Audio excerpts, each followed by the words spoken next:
আমাকে সবসময় টয়লেট পরিষ্কার করা, ঝাড়ু দেওয়ার মতো কাজ দেওয়া হতো। তিনি কাজ করার জন্য অন্য আরেকজন সদস্যকে চাইলেন, কারণ তিনি নাকি আমার পদবি উচ্চারণ করতে পারতেন না। আমি যতবার নিমন্ত্রণ পাই তার সংখ্যা আমার সঙ্গীর চেয়ে কম, কারণ তার নামের শেষে একটি জার্মান পদবি রয়েছে। জার্মান অভিবাসীদের মাঝে এ ধরনের ঘটনা হামেশাই দেখা যায়, যেমনটা ঘটেছে সুরাইয়া ইনালের সাথে। ছবিতে ইনালের সাথে রয়েছে তার দুই বোন। বর্তমানে তার নিজস্ব কর হিসাব রক্ষণ প্রতিষ্ঠানে 20 জন কর্মরত। ইনালের মনে হতো কোনো প্রতিষ্ঠানই তাকে বাস্তবিক অর্থে গ্রহণ করেনি, তাই তিনি নিজের ব্যবসা শুরু করার সিদ্ধান্ত নেন। যখন বুঝতে পারবেন সকলের পরচর্চার বিষয় আপনি, তখন মোটেও ভালো লাগবে না। যখন দেখবেন আপনাকে বারবার একই প্রশ্ন করা হচ্ছে যে আপনি কোথা থেকে এসেছেন, আপনার বাড়ি কোথায়, তখন কিন্তু আপনি বুঝে যাবেন আপনাকে বলা হচ্ছে এই জায়গায় আপনি বেমানান। আপনি শুধু একটাই প্রশ্ন শুনবেন যে আপনি কোথা থেকে এসেছেন, ওই জায়গাটা আসলে কেমন। আপনার তখন নিজেকে বহিরাগত মনে হবে। 1980 সালে সুরাইয়া ইনাল যখন বার্লিনে আসে তখন তার বয়স 15। তার মা এক ক্যাফেটেরিয়ায় রান্নার কাজ করতেন। বাবা ছিলেন অটো মিস্ত্রি। তিনি ভালো জার্মান জানতেন না, তাই তাকে এক কর্মমুখী উচ্চ বিদ্যালয়ে ভর্তি করে দেওয়া হয়। তিনি খুব দ্রুতই সবকিছু শিখে নেন এবং তার ফলাফলও ভালো ছিল, কিন্তু বিভিন্ন জায়গায় আবেদন করেও কোথাও শিক্ষানবিশ হওয়ার সুযোগ পাচ্ছিলেন না। আমাকে একজন খারাপ ছাত্র বা অক্ষম হিসেবে দেখা হতো। সামনে কোনো সম্ভাবনাই দেখতে পাচ্ছিলাম না তখন, এবং ধীরে ধীরে আশাহত হয়ে পড়ি। তবে শেষ পর্যন্ত একটি সুযোগ পান তিনি। একটি ডিপার্টমেন্ট স্টোরে ইন্টারভিউ দেওয়ার সময় এই লোকসম্পদ ব্যবস্থাপক সুরাইয়ার সম্ভাবনা বুঝতে পারেন।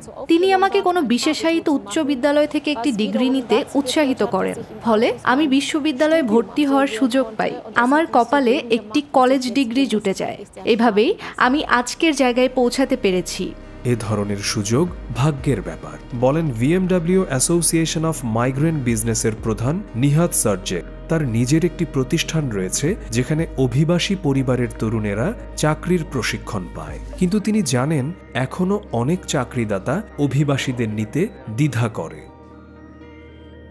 অনেকেই আছে যারা তাদের দ্বিধা নিয়ে সচেতন নন।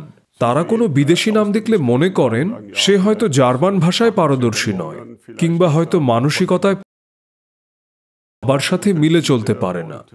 তারা ভাবে অভিবাসী কাউকে নিয়োগ দিলে সুবিধার চেয়ে ঝামেলা বেশি হবে। ওই প্রতিষ্ঠানগুলো আসলে অনেক সম্ভাবনা হারিয়ে ফেলছে। বর্তমানে জার্মানিতে প্রতি 4 জনে একজন অভিবাসী পরিবারের। শিক্ষা ব্যবস্থায়ও কিছু পরিবর্তন আসা দরকার, মনে করেন সার্জেক। অভিবাসী পরিবারের শিশুদের জন্য বাড়তি সুযোগ প্রয়োজন। তাদের বাবা মা যা দিতে পারে তা পর্যাপ্ত না। কোনো অভিবাসী পরিবারের বাবা মা এখানকার শিক্ষা ব্যবস্থা, কর্মমুখী প্রশিক্ষণ এবং অর্থনীতির হালচাল সম্পর্কে খুব বেশি অবগত নয়। এ কারণে সন্তানের প্রয়োজনে তারা খুব একটা সাহায্য করতে পারেন না। তাই এইসব পরিবারের বাইরের সাহায্য দরকার। এই পদ্ধতি কতটা কাজে লাগতে পারে তার উদাহরণ টু আন ভু। 28 বছর বয়সী ভু এখন ম্যাকেনজির পরামর্শদাতা। তার জন্ম জার্মানিতে, তবে বাবা মা এসেছিলেন ভিয়েতনাম থেকে। তার বাবা কসাইখানায় কাজ করেন এবং মা পরিচ্ছন্নতা কর্মী। প্রি স্কুলে যাওয়ার আগ পর্যন্ত জার্মান শেখা শুরু করেননি টু আন ভু। স্কুলে একজন শিক্ষক তাকে সাহায্য করতেন এবং উৎসাহিত করতেন। তার সাহায্য আমাকে অনেক এগিয়ে দিয়েছে। এখানে পৌঁছানোর পথে প্রথম মাইলফলক ছিলেন তিনি। পারিবারিক ইতিহাস তার জন্য কোনো বাধা হয়ে দাঁড়ায়নি। ম্যাকেনজি তার কর্মীদের মাঝে কিছুটা বৈচিত্র্য রাখতে চায়। বৈচিত্র্যময়তা সমজাতীয় দলের চেয়ে বেশি সফল হয়। সংস্কৃতি, লিঙ্গ বা ধর্মের প্রসঙ্গে একটি টিম যত বিচিত্র হয়, কোনো প্রকল্পে তার সফলতাও তত বৃদ্ধি পায়, কারণ সবাই তখন সমস্যা সমাধানে ভিন্ন ভিন্ন দৃষ্টিভঙ্গি নিয়ে আসে। আমরা কিভাবে কাজ করব, কিভাবে গ্রাহকদের সাথে সমন্বয় করব, তা নিয়ে ভিন্ন ভিন্ন পদ্ধতি পাওয়া যায়। এর ফলে আমরা দ্রুতই আমাদের লক্ষ্যে পৌঁছে যেতে পারি।